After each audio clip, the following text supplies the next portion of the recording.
মামি হ্যাঁ করে আমি আমার খাওয়ানটা দিছি। আমি তো দেখাইছি, তুই কি অতগুলা খাওয়ান খাইস?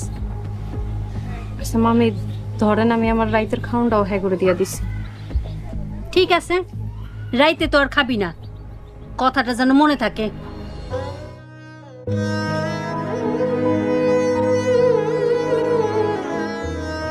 আপা, একটা কথা আপা, আমরা আসলে আপা সবই শুনছি। আপনি আমাকে দুজনের খাওয়ানোর জন্য আপনি নিজে 2 বেলা না খেয়ে থাকবেন। এই কথা শোনার পর খাবার আর গলা দিয়ে নামতে চায় না আপা।